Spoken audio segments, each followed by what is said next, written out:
Welcome back to the CTO Playbook, the podcast dedicated to helping CTOs excel.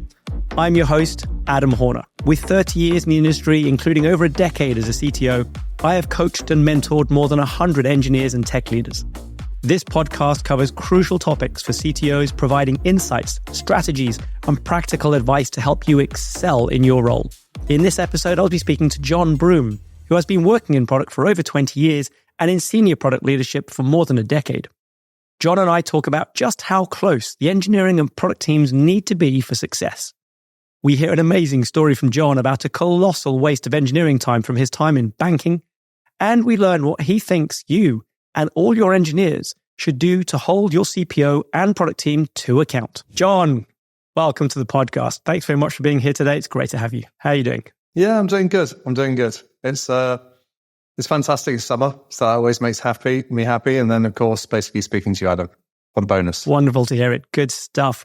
Let's talk about you a little bit then to start off with, John. So I think our listeners got a bit of an idea about who I am, but it'd be great to hear a little bit about you, your background, and how you got into product. Yeah, okay. A little bit about myself. I've been in product for, I would say, 20 plus years. I started off background, going back a bit now, but, when I was growing up, I was always about things that connects to engineering, and finance, etc. Those are things that I really enjoyed and kind of excelled at. When I came out and finished studying, then I did what a lot of people do, especially in the UK, spending time doing contracting, trying different things. Here in Sweden we call it consultancy, but it's contracting, so working at a lot of different companies, doing a lot of different roles, trying to figure out, what I want to do. I hadn't heard of product at that stage, but, when I started to work in some of the financial companies in the UK, I started meeting some of the product managers. I was quizzing them. Okay, that actually sounds a bit cool. The opportunity came up to be a product manager and use some of those skill sets of, my background up to that stage, of having worked, doing some development and database kind of work, systems analyst, working customer roles, working in some sales roles, and going, actually, this is where I can actually use a lot of my skills, and that would be really fun. That it's not kind of going really deep into one area. I can actually use it across a broad set. And your background leading up to that was quite wide as well then. A bit of technical, a bit of selling, a bit of relationship stuff. Yeah, exactly. A bit of marketing. So I spent just over 3 years doing various bits of consultancy work, and I did an undergraduate course that included having time out in industry as well to actually do some roles. So actually, I think by the time I actually took my first product management role at NatWest and RBS, I'd probably been working 4 to 5 years in total, full time. So, that was a good amount of different skills to pick up that I've been able to utilize.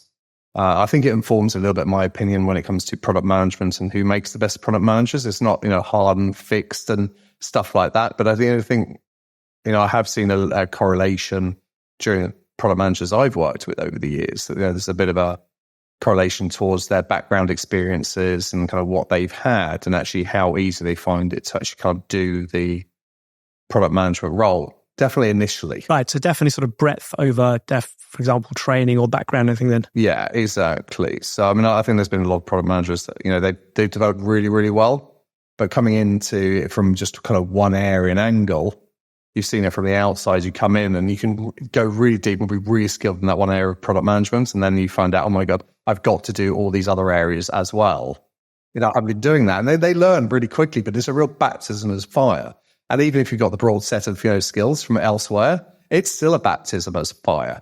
And that's what I've always enjoyed about it. And that's really never stopped into working. So it must be sort of the definition of luck then, how you jumped into it, sort of in at the deep end, as you sort of described it, into the fire, where preparation meets opportunity then. So you kind of knew what it was you wanted to do, the opportunity arose, you jumped at it.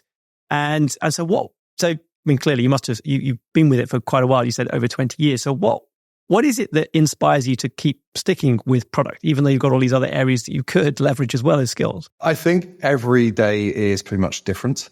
There's times when, of course, that's not the case. Spend a few months doing the same thing, day after day. That can actually happen. But it's a very varied job. You're sometimes in the depths of actually execution and actually making sure things are delivered, going back and actually kind of getting feedback and iterating and actually so you can have a successful product. but you're kind of working across all the different areas in the business to actually make your product fly. And that is actually one of the kind of things that when it comes to products, I'm always really I haven't been swayed from, is that you have to have this broad set of skills. You have to be able to actually kind of bridge that gap between what you deliver and what and how you sell it to a customer. Because if you don't, you're not getting the full value. You can create amazing products internally. If you can't translate that into messaging, into positioning that customers can understand, and your prospects can understand, they don't buy it, and you've got a failed product, even though it's pretty good. Somebody might see it and then they copy it and they do better. So it's the whole company that goes towards making your products successful. So your job is a lot of working and orchestrating and championing basically the product and making sure there is that alignment, across the business around basically your products and its capabilities. Cool. And obviously at the moment, your role is working with operations as well. So is that literally just a natural extension of smaller business? There's more to cover. So operations is a natural aspect to being able to sell that benefit to the end customers. Yeah, I think so. I mean, my current role is leading up operations for the business, so everything being internally. And so my business partner takes more of the kind of commercial sales side and distribution, etc., and partnerships. And that kind of division works really, really well. I mean, we're a product company, so there's a lot of product around that, but there's a lot of operations that goes around that. That's the way that we can bridge the gap really, really effectively and make sure, I can handle basically all the systems that we have internally that we need for actually delivering our product. I can work with different third parties and partnerships on the technical side to actually make sure that our product is as good as it can be. Yeah, excellent. It sort of sounds a bit like the first time I became a CTO, I was a co-founder as well. Is that sort of founder role where you're just accountable for a lot of things and you have to call it something. So operations is a pretty good title to cover an umbrella of a lot of different things. And it's everything internal in order to get it to, all my colleagues on the commercial side so that they can actually make sure that they sell it. So it does include the product and the product marketing. I'm very hands-on in that area as well. I think, over time, that will change as we scale the business, and then I have a choice to make, in terms of where I want to position myself within that growing organization. Or at least that's the plan, of course. That's the plan. Sounds like a good plan. Cool. So let's talk about that then. So when you become once again a pure CPO in a future where everything goes well, so what is it from your perspective that delineates the CPO in terms of the role of CPO from any of the others? What are the core things that define being a CPO? I think one of the most important things is actually I think I covered this a little bit already, is bridging that gap between your kind of business goals that you have and your overall corporate strategy and vision towards, the product that you need to be building and delivering in order to actually kind of make that successful. That's one of the key bits, is to actually kind of bridge that gap in terms of actually creating that product strategy, creating those, not you personally, but creating you as a team, creating that within products that sets the direction of actually how we're going to get there from that kind of, point now to point B in the future. And that's kind of, as a CPO, a lot of what your job's going to be about. I think kind of the other bit is, of course, steering and building a team that's capable of doing that. And that can mean different things in different organizations.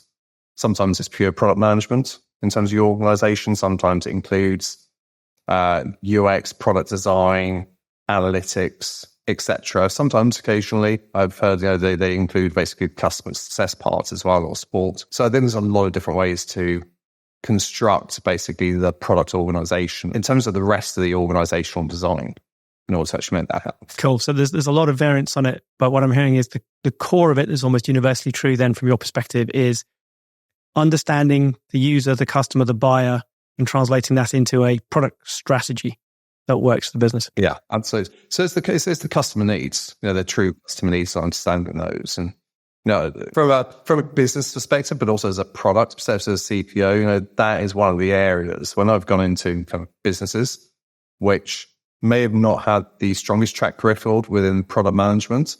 It's actually the area that tends to have the failing the most, or the weakest. They haven't spent enough time basically understanding what it is that we have to do as an organization in order to win? What are the areas that we kind of work within? What are the areas that unfortunately we have to not work in? And that is that front end part. So if you kind of always thought of it as kind of a 3-stage process, basically kind of setting out basically the discovery part in terms of, okay, what is it we need to do? Where do we need to do it? All those kind of areas. The next part being the define and design part. And then the third part being delivery, in order to kind of get it back out to the customer, including kind of the development and execution of it.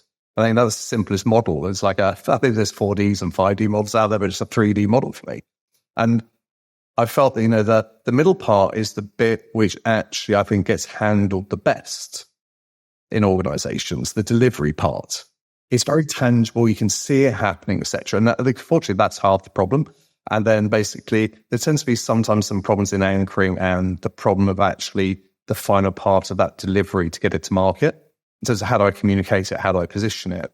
There seems to be a lot in terms of that first stage that gets skipped over. It's rushed so much and so little time spent on it by the very people who are responsible for it, because they're pushed or they choose to spend their time in delivery, in the trenches, executing to get stuff out the door. Cool. We're going to dig into delivery quite a bit in a bit, but you touched on something before then, which I'd like to pick up on. You said, you talked about the UX leadership from the CPO. And I've noticed it was one of the things areas that you actually really love. Just tell us a little bit about the UX leadership and how important do you see that as part of that overall little framework that you showed us just there? It's an incredibly important part. There's a bit which, in a couple of my organizations I've been able to champion. But sometimes it's been within inside engineering. Sometimes it's actually been kind of floating by itself almost. But I've really felt a kinship towards basically the UX function and product design function, because one of those key things as product managers is, I don't think we're ever good enough at it, and I don't think we ever can be good enough at it, is really to understand what is it that customers need rather than actually what do they say that they want. It's that translation, and it's incredibly hard to do that. Even with a really, really skilled UX team, it's next to impossible to do it if you're trying to do it as product managers. Because if you do it well, you're not doing any of the other things as product management you can do. So that kind of partnership there, and why I like having it within the product organization, is to make sure those are anchored, make sure that there's basically that, the UX capability and the function gets all the support it needs in the product organization. And that can actually mean, in terms of, my leadership responsibilities, making sure sometimes trading off basically my budget that I would have for maybe having some other type of roles in the organization to make sure that we have enough on the UX side in order to actually kind of fulfill basically the needs of the whole organization, to understand this is actually what's going to make us win if we do this, this, and this from these insights we've managed to gain as an organization. And that kind of knowing kind of, or de-risking and knowing as much as possible up front will mean that basically as you go through, even though you're testing hypotheses, etc., and delivering and maybe pivoting a little bit here and there, you've hopefully got rid of those largest potential failures from doing a much better job up front. Right. So sort of getting the problem design understood before we go into the implementation and delivery, as you called it. So one of the things I just wanted to ask you about then, so just before we go into the collaboration between CTO and CPO, from the CTO's perspective now, what do you think a CTO needs to understand about the product management and product process to give them a chance of a successful collaboration with a CPO? It's really critical for me that they understand actually basically what the CPO and the product function does or should do. I think that comes first in terms of basically understanding, okay, what is it basically that they're here for and what's their purpose in terms of product? I think the second part that basically is really critical, if I've understood the question correctly, is to actually understand the people themselves within that part of the organization. Who are they? What makes them tick? How do they work in order for you to have that successful collaboration? And it will look slightly different in different organizations in terms of kind of how to make that work, because people are different. How products run in different organizations is a bit different, but not knowing basically what a function that you're supposed to work really closely with actually does in some of those details and some of those processes means that it's really hard to actually kind of fit two organizations together in the best way to be effective and be efficient. If I try and summarize that then, because that sounded quite in-depth, is make sure you understand the roles and responsibilities within product, within your organization, the way that they're set up and the people that you have, and the accountabilities within that in terms of what you should be expecting from each person in their role. Yeah, absolutely. I think that's a really, really good summary. I think that kind of accountability and responsibilities part is a key bit. Because, how can you actually design basically your overall organizational design in terms of, okay, kind of what do I do within basically the technology team or engineering team if I don't know what the very team that I'm actually working most closely with and all my organizations working most closely with, how they actually do their job. It's the same vice versa in reality. There's a lot of, I think, inefficiencies that are caused and a lot of misunderstandings because that time's never spent between the two organizations. Yeah. So and that's, you've spoken here about organizational design. I think you mentioned it 3 times already. So is that literally just about, it sort of goes to that question that product and engineering are the two that work the most closely, the most integrated. And so therefore, when you talk about organizational design, are you talking about those two, the way that they fit together, where the interfaces and boundaries are between them? Is it as simple as that? Or is there more to that sort of organizational design between product and engineering in your opinion? I think there is more to it. I think there's one level in terms of the kind of that process of working together. It's also basically how do you construct those teams within the organization to go together? You have choices that you need to make. The budget is not often big enough to do the things you would probably do if it was just designed down on paper. There's always some constraint put on you. It's like, yeah, that's a really nice idea, but we can't really afford that for whatever reason. Because we have to invest elsewhere in the organization as well. That's not either the technology team or the product management team. So, and do you think that's true of any organization, or is that particularly focused on startups? I think that's really true. I can't think of a time in my career where I've actually gone, this is actually what we definitely can create value from. And then it's been like, yeah, you can actually have exactly that. So you've always had pushback on the budget, basically. Maybe I've been in the wrong industry. Maybe I should have been, in 2020 or something, up to 2019 in the US and Silicon Valley in a scaling company where they're adding thousands and tens of thousands of people every year to support bets. But the organizations I've worked at, whether it's startups with 5 people, or whether it's basically scale ups 100 people, or let's say 1,000 plus business. It's always been a little bit like that. You kind of plan a little bit ahead of yourself, which is actually fine, and you have to take in stages of improvement to actually kind of then prove, okay, you've got value from that extra investment. But if we kind of come back to a little bit kind of that kind of team design, I think that does affect it. Do you want your UX capabilities and team, do you want those basically to be functioning as an internal agency by being relatively small compared to all the different product areas and differing over your segmentation of customers? Or do you want to actually have them where they can actually kind of work with all the teams and then have actually research capabilities beyond that kind of UX designer or product design that you have with each of the teams? There's some choices there that has an impact. Yeah, and I'm going to guess from what you're saying that there is no one right answer because you've never had the right answer being enabled. So I guess what are the principles, especially from the CTO-CPO relationship, that you would use as the primary things to figure out, okay, this is what we actually need as an organizational design, engineering, and product, and also ratios, because I think that's one of those things that's often discussed is how many product people do we need per engineer and vice versa? And then how many UX people do we need per product person, et cetera? Because I think that's one of those things where it's the guidelines, well, they're sort of very broad, and there's what other people have done, which also obviously isn't always a good proxy for what you're doing in your current company. So from your perspective, what would you think are the key questions that you need to ask each other to figure out what is an appropriate organizational design there? I think it's a lot. There's quite a few things to kind of go through, and that's why it is basically there's no one hard and fast rule. One of the things you need to tackle is basically, okay, where is your company in its journey, and also where are the products in their journey, and actually how greenfield or how basically known is it the area that you're working within product?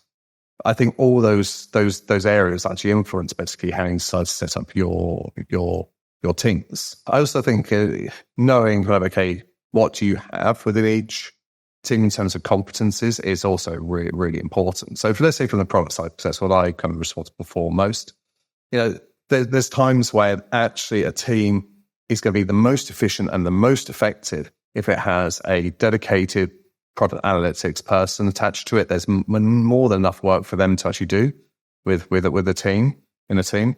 It could actually kind of do with basically having a kind of product owner, product manager there as well. And it also needs at least one product designer or UX person. And that's actually quite a lot of overhead if you think about it, because they're not actually executing and delivering. But there are products and actually stages where actually that's absolutely critical to get things off the ground, to make sure it's done in the right way. Whereas other products, you get to a stage of actually, no, we actually need somebody from the I guess the product design UX side, that actually we don't need them all the time in terms of their capacity for the team. And the same on the product analysis side. So it does change a bit. Yeah. Okay. And so, I mean, you're talking about not having people full time. Would you ever advocate using fractional resources for those things? Or is it more like sharing resources across product teams if you can afford that? I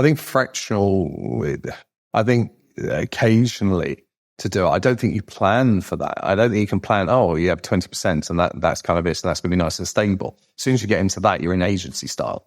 You're basically like, I want my 20% now, but I actually want you for 2 weeks. And they go, yeah, I'm sorry, you can have me 1 day a week. That's it. If you've got a need where it's a lot bigger than that, you have a problem. I think it's more practical way you have it shared between teams from what I've seen. That kind of works. They'll be with one team, and that's kind of their kind of home base, because that's what between their two teams, what probably has the most work, etc., and fit for actually them supporting. But then they actually also have another team that they're working towards. And hopefully it's complementary rather than something that's completely kind of off base and is completely different. Because that overhead, I think, for them is actually then really, really large in order to do that. So I think the more complementary it is to the product area they're working on, the more that makes sense. And one of the other things that people often worry about is sort of the ratio between engineers and all the different categories of product people and all the different categories of engineers. Is there sort of a rule of thumb in your mind that works, or is it one of those ratios that fluctuates across? I mean, you talked about before about the stages of the company and the stages of the product. Is that one of those things that is a variable that fluctuates across those? I think it is to a certain extent, but I think there's kind of some broad principles there. Is that you don't want your team sizes to get too large, and I've seen basically a lot that goes around. If you kind of look at LinkedIn, this is basically a thing where you've got like 4 dots and you start doing kind of lines between them, and you add another dot and you get more. They get more and more, and it comes up in some sort of super complex kind of, that's supposed to represent communication. But I don't think it really works like that. I think more is just practical that, if you have a team, you focus on the smaller team, you focus on the same area, so that collaboration becomes tighter. And the bigger those teams gets, the more natural split you start to get into the teams of the areas that they start to actually work with. So the team design for you is much more important in terms of scope rather than in terms of, and a constrained scope, rather than in terms of who does what on the team. Is that fair to say? Yeah, I think from the product side, I mean, I've always kind of worked on the basis that, they will put the best person for the job on the job at that particular time. And that's who would actually work with that. And that could be for different reasons. It can be, okay, they're the ones that go do it the quickest, or they're the ones most suited to actually do this at this particular time, or their availability. Or, okay, this is actually something good for them to actually upskill in terms of something that's going to stretch them. And I don't, on the product side, I've never worried myself about that too much, especially as I've got further and further in my career. So it'll actually even out as it evens out. And it's not my job to actually decide who does what and why. Whoever's actually on something, great, I'm going to work with them because they're competent. And so one of the concerns that does come to me as a CTO in that environment is often idle time, especially on the engineering side. Is that something that you've ever encountered where you've sort of got engineers hanging about waiting for enough information from product to start working, to start implementing, and so therefore you've got this concern about idle engineers? Or is that something you think is not really a problem for another reason? To be honest, if there's good collaboration discussion between basically the organizations, it's really not an issue. I've been in organizations in my career past where it's been really the other end of the spectrum. It's a massive issue. And I think it's kind of an interesting story. And I'm going to go out there because even if I burn a bridge, I think it's probably worth the story. And now I worked at RBS. At the time, it was going through basically its largest integration. I think it was in Europe, 2 systems. So basically, try and keep it at the briefest level, is that RBS, a very small bank, bought and merged with NatWest, the English bank, which was 10, 20 times the size. It was the biggest in the UK at that particular point. So it was a big organization, big company, lots of IT. And the way they set it up throughout that kind of migration is they turned out basically shrinking all the capability, all the customers from the very, very big system into the one that handled 1 million and scaled that up with a lot less features. And they did that to, I can't remember how many it was. I'm going to go out with a thumb here and say it's over 20 million customers that were migrated onto a system that handled 1 million customers. It was that order of magnitude. And they did it over one weekend of data. And, now it might not be so much an issue. It'd be a lot quicker to do that volume of data. Back when they did it 20 plus years ago, it was a lot of complexity, a lot of risk, a lot of fear. There'd been so many examples of failed attempts by banks before of migrating that much of data. TSB in the UK was the savings bank. They failed multiple times when Lloyds bought them, etc. And they just gave up and said, you can just stay on your own system. And part of that process is when we came out of that is that RBS was huge at one stage. There's 300,000 people globally. 300,000 is a crazy amount of people in one organization. But the RBS NatWest part, let's say it's 130,000, 140,000 people, whatever it was. I get these numbers a bit wrong, but it doesn't really make much difference. It meant they had tens of thousands of developers. Which is a vast number to try and manage no matter where you are. Yeah, and they were waterfall. So basically everything was a project. Everything you did in product had to be signed off. So you had big PRDs. They had to be signed off by multiple levels of kind of decision makers, etc., approved. It had to be planned, big spreadsheets, big portfolio. And then at the end of that, you get a project team, which includes your business analysts, your developers, your project managers, everything. You've got a capacity to work with for the amount of time that you said your project was estimated to actually deliver. So when this whole project came to an end, they still managed that process. But what they did is actually had thousands upon thousands, 5, 7, 9, 10,000 developers who are working on migration-related activities. From the product side, we still had to go through this kind of approval process, which took months for pretty much all decisions to actually get done. So you get new capabilities, you kind of augment, improve the product. So you actually had a lot of developers that are sitting idle. And I'd meet them sometimes. I'll talk to them. Like, okay, what are you working on now? And be like, 3 months, I haven't been working on anything. You're joking. So you'd be available to do my stuff, but you can't. We had a process that didn't allow that. And they had a lot of idle developers. There's thousands upon thousands. I was thinking in the back of my head, and this is kind of proved that if they've got nothing to do, they're not doing nothing. They're doing something. So if they're playing their next move, they're developing their own software, they're etc. They're not sitting there just twiddling their thumbs waiting for something to happen. Just whether they're working on the business to actually take it forward or not. I think now, 20 years later, there's a lot more kind of freedom and stuff like that. But the same rule applies now a little bit in terms of pressure on product, that you have to have a plan, you have to have a strategy. The more you have that, if there is times when we're not working on new capability, we're still trying to figure out exactly what it does, they're contributing towards that, or they're able to contribute in ways that actually deliver towards the strategy and bring your business forward and your product forward. And I have had that kind of scenario where, if I'd say that, if I give you this now, I want to waste your time, I want to waste our time, and it won't be worthwhile. Let's spend a bit more time. But do you have ideas on how to improve basically our system and our product, etc.? And they've come to me with a proposal. I've been able to go, okay, can you work on that for the next couple of weeks? And then you're still getting value, etc. It shows that basically between products and product teams and product management, product engineering, you continue to actually develop value towards the business because you have product teams that know how to deliver value towards that strategy. And I think that's a really, really important part.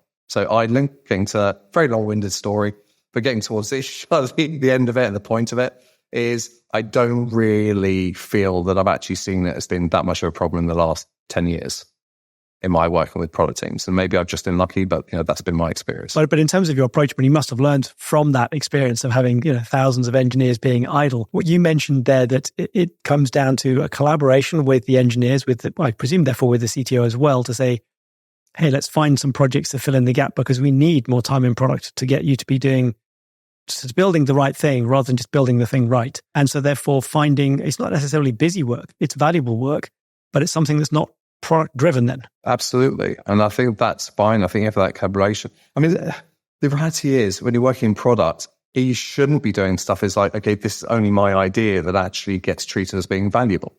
Your job is actually to take the ideas from wherever they come and establish whether they're actually valuable or whether they actually fit your filter of the product strategy and the business strategy. And that all takes a lot of work.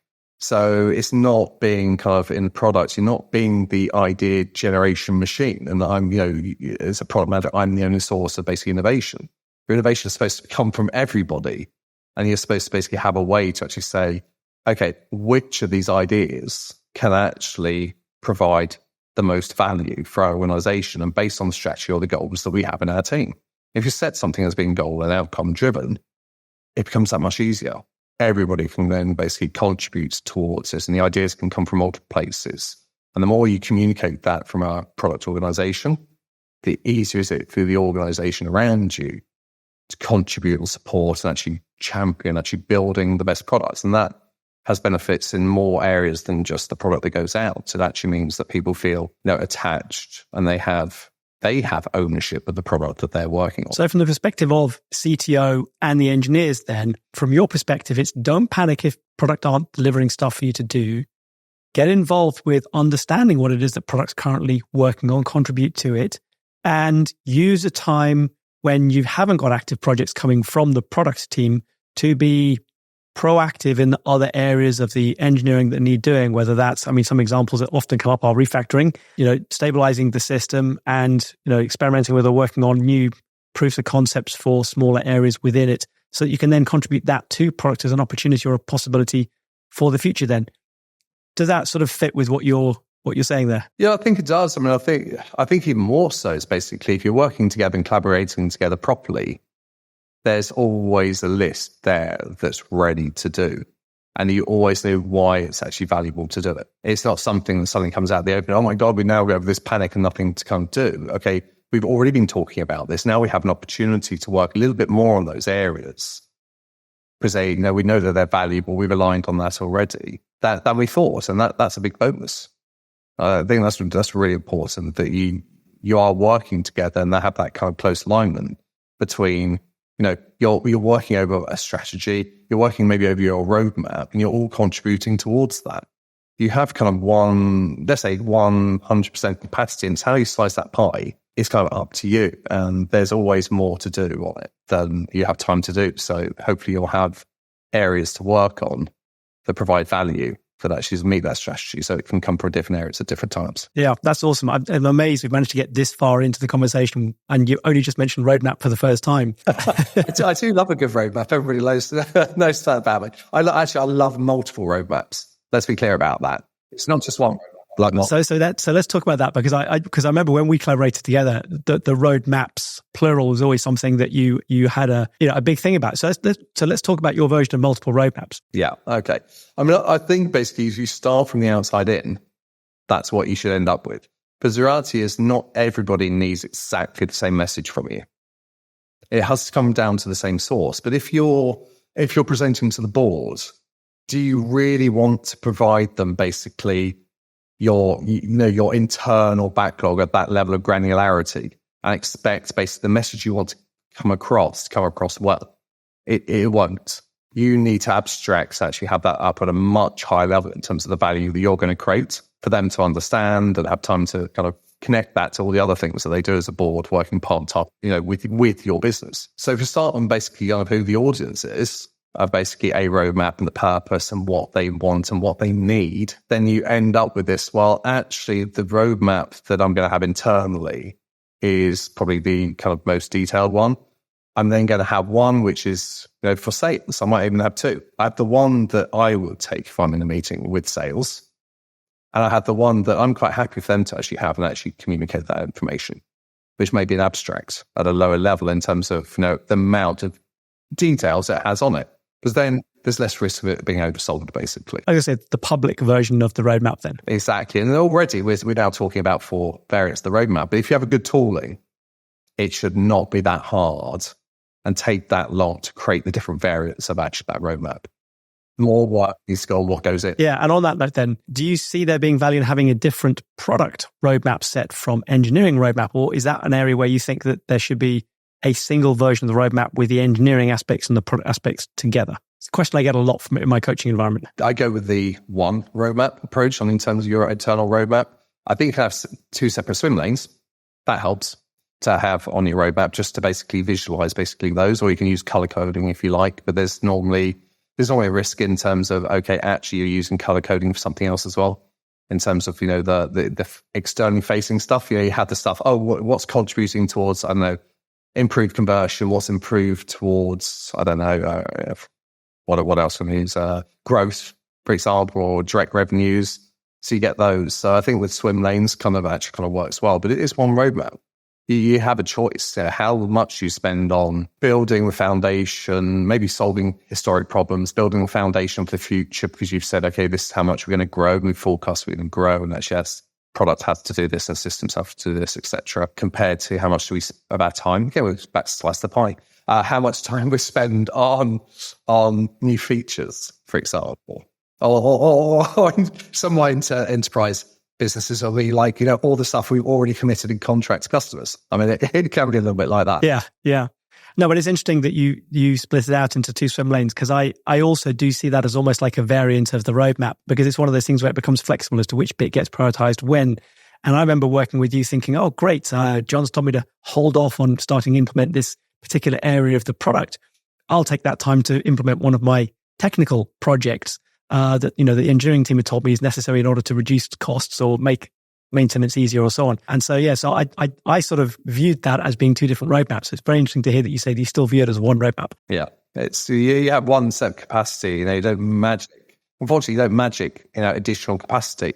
I mean, you can turn it around in terms of if people are really motivated, you get way more out of that 100% capacity than you can do of a demotivated team. Yeah. And I think capacity is one of those things we started off with. It's interesting that it comes back now. So let's talk a little bit about the future then, in terms of the future of product, the future of engineering. And obviously the one word that's on everybody's, or phrase that's on everybody's lips at the moment, is AI. Where do you see the role of product and engineering going with generative AI? What's your sort of view of the future there? It depends how much in the future we're talking about. So let's say 5 years as a reasonable time frame. Okay. If we can start off from where we are right now, I think one of the things that surprised me a little bit, in some ways a little bit, is there's a huge amount of noise right now about Gen AI. But in terms of application, I've not seen it being, apart from lots of stuff on the community side, that just cool. There's kind of I'm not going to say gimmick, I don't mean gimmick, but it is kind of at a basic level. We haven't seen that jump up right now, I don't think, across the board in terms of productivity. I think it's really helping as a tool to people already working in jobs. I think it's a fantastic tool, customer support, in terms of building answers to questions, simple and complex, which can go out straight away because it's almost like, it's what's in the knowledge base. Or, do we have already an answer to this specific question already, etc. Towards the more complex stuff that actually provide them with the answer that somebody can then audit and change. So it actually cuts out a lot of time. So I think there's a lot in terms of Gen AI that is actually providing to be a very, very good tool for people actually doing the profession already. Do you think it's going to have a significant impact on the industry, though? I think it will. I think there's 2 levels of that. One is, do I think it's going to kind of full out replace jobs? I think some companies are trying to actually say that. I think more of it is actually they had spare capacity already, and this basically is a convenient argument for actually why they're actually laying people off rather than actually overhiring, or they don't have enough work. Fits into a nice narrative. So it's kind of blatant. One name that comes to mind there is Klarna, I think. Yeah, I mean, it fits into a nice narrative, but it doesn't make people more efficient. Absolutely it can, but it can also burn. I've seen it burn a lot of time for actually not much value in terms of, but it depends how you use the tool again and how developed it is. I think if we take it out 5 years, I think we'll have learned a lot. I think the models become better. I think, and this is a strange US versus EU thing, I think the regulation will have got to a level I really hope that enables basically us to have Gen AI in a really good way, but also respects the fact of, okay, where did they get information and data from in the first place? How do they get hold of that kind of public data in terms of scraping? Are they kind of allowed to actually have that data they're now creating stuff off?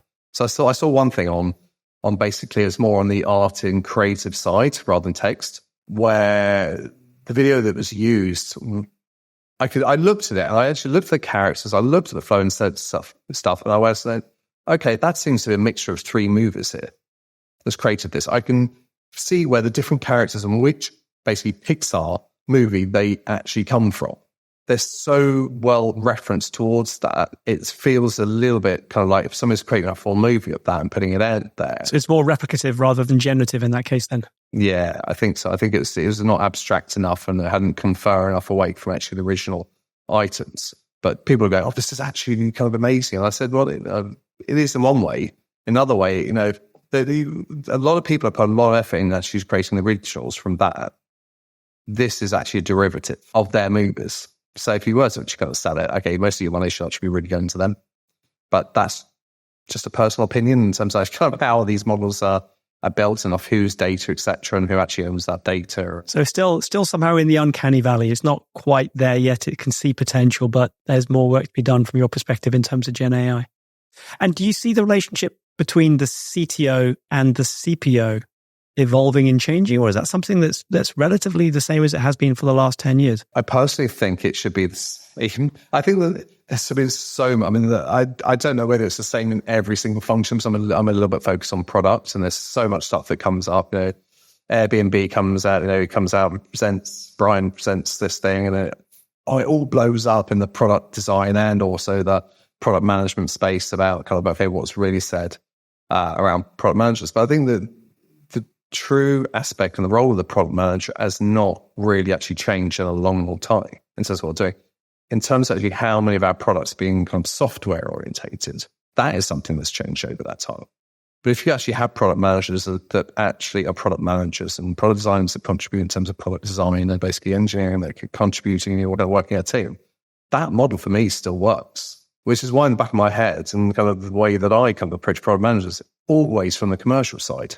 It's always from the commercial side. It's not a lack of capability or understanding on the technical side, but, I always have teams I can go to for those discussions. I have architects, I have engineers, etc., that I can work with to create this kind of, amazing products. Why on earth would I want to do their job when they have their job? We're supposed to work together. My job is actually kind of to work more basically that front end, make sure we orchestrate basically across the board so that, our child has the biggest commercial possibility of being successful with our customers and users. And when you say front end there, you mean user interface front end, or you're talking about front end of the process? Front end of basically the business or the external. Let's not say you front end because it's confusing. Let's use the external part of the business of actually delivering our product to customers. And it doesn't matter whether you do that directly because it's it's nice B2B that's self-serve and everything else. The external part of that to kind of get it there and actually make sure it sells well. Make sure basically you're working with commercial and partnerships and distribution, etc., as well as understanding what should I actually build. All that information, data coming in and insights. What should we actually build, or what should we change in our product based on feedback we have? That's all consuming. I don't kind of delve and spend huge amounts of time with basically engineering team trying to do their job. I spend so much time, when I'm an individual contributor, so much time on that external piece, that takes up easily 40 plus hours a week of my focus. How on earth could I do a proper job there and also then start basically trampling on the toes of basically my engineering colleagues in terms of basically spending all my time with them as well? And, if I look back at my career, it's not been in organizations. There has been this tendency to product management to drift down into the kind of their safe area or area of interest and comfort, to spend way too much of their time with engineering. And there can be different factors of why that occurs. It can be pressure from externally down, or it can actually be that then they feel, they're contributing in a way that basically delivers value in the best way. That's a fascinating insight. So product people have a tendency to drift down towards implementation and engineering rather than drifting towards the customer, which is what you would hope and expect. That should be the magnet, should be the customer and the users, that direction, not your engineering team. And of course, what you're doing there is you're actually then crowding them in terms of close to the customer as well. Absolutely. So, yeah, exactly. It's busy enough in engineering, so take up the space for the customer. Lift everybody up towards the customer.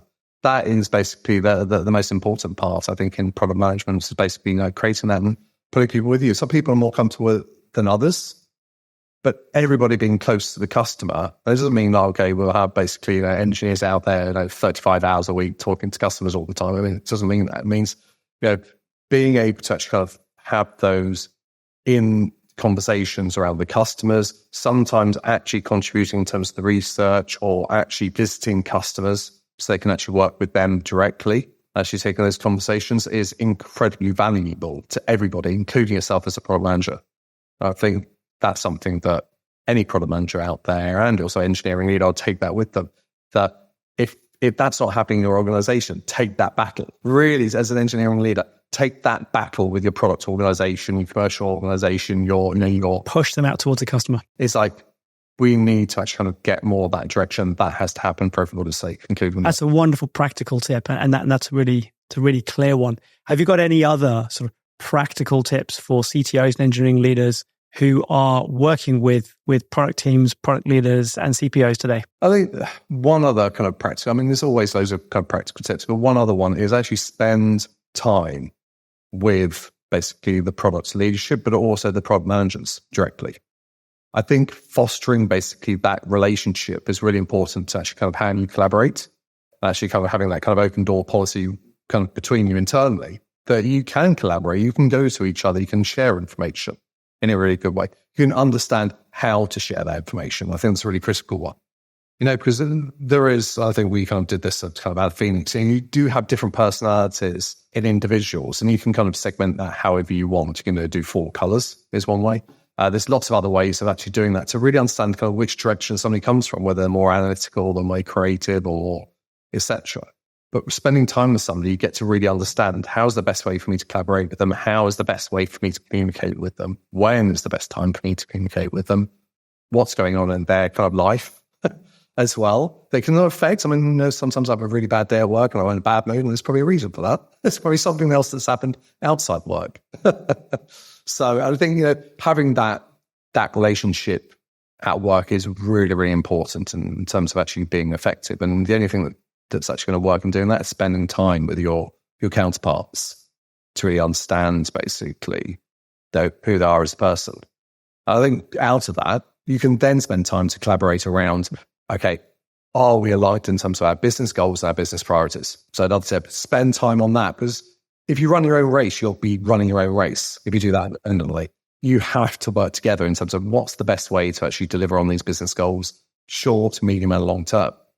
Because there's some trade-offs there, and you have to negotiate about, okay, which is the right timing in order to actually be successful over those time horizons.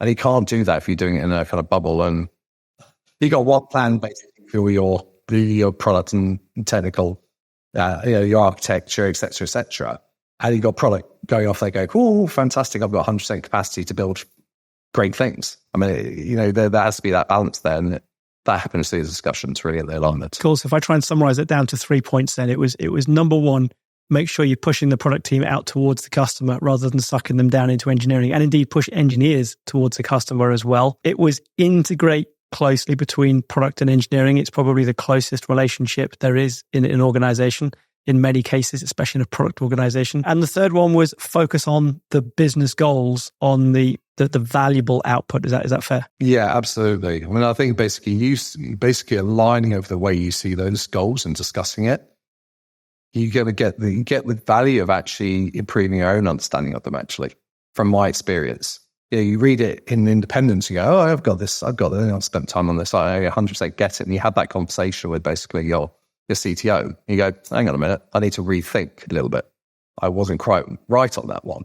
And that happens quite often. And I think that's why, those conversations about aligning over business goals, your product strategy, your technical strategy is so important for organizations. And, there's plenty of times where, unfortunately, organizations and individuals that should be spending their time doing that somehow get them wrapped up in operational work so much that they skip that part, or they do it so thinly, they are actually still running their own race. So make sure that you've got that alignment. Absolutely. It's a fantastic tip there. And I find it, from my perspective, really, really gratifying because it aligns so closely with the three key pillars that I think of, which are strategy, people, talked about, and processes, which, focus on the right things. So I think, it does focus well from that perspective. And I think underlying all of that, of course, communication. And communication is one of those big, difficult things. But from what you're saying, it's keep at it, hard work, figure out who you're talking to, when are the best days to talk to them, and do more of it. Absolutely. I mean, communication is a key part of actually that collaboration. It needs both parts as a business. So 100%. So John, in summary then, if there's one thing that you're going to say to CTOs that they would do to work really well with product, one thing, what would that be? I think I'm going to make myself popular in one camp and probably really unpopular in another. You can tell me which one it is afterwards.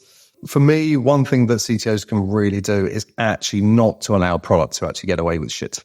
And what I mean by that is it's way too easy because of the position the product is in for us to basically say we should actually do X, Y, Z without a proper explanation of why and the context within which it sits. And that's not okay. As a product manager, your job is actually to prioritize based on what's going to provide the most value. And that could be a few different things. And then therefore, if you've done the job properly and your work properly, you should be able to be very, very clear in terms of why are we actually doing this? Why have we prioritized it in this way before executing on it? So from a CTO perspective, don't let products off the hook. If you see this isn't happening, pull them up on it. In the same way as I was talking a little bit earlier about basically when products start tramping on the feet and actually, I guess, constraining engineering not to let them get away with it. It's exactly the same when it comes to actually kind of explaining why we're actually doing the things on the roadmap and the backlog, etc., that we are. And that's a blanket rule across the whole business, but product managers, because of the role that you have, that's actually your job is to do that. So I really hope that CTOs and the engineering leads don't allow products to actually get away with just pushing stuff through where they can't explain why they're doing it. Fantastic tip. Don't let product off the hook. You heard it here first. Absolutely. Let's see if I get some kind of hate mail and love mail. I don't know. But it's what we're here for. It's part of our job. We should be really good at it. We should love doing it. We should love explaining why we've actually kind of decided to kind of focus on this rather than focus on this. John, it's been fantastic to talk to you today. How can our listeners get hold of you if they'd like to talk to you about anything to do with product or indeed anything to do with hospitality as well? Reach me. I think the easiest way is reach me through LinkedIn. And my profile's on there. John Broome at Chico Stay. I'll be happy. I love basically the conversations around both products and technology. So, just reach out. Thank you, John, for sharing your insights and experience with us today. It's been a pleasure being able to speak to you and having you on the show. Until next time, folks, stay innovative and keep leading with impact. Thank you.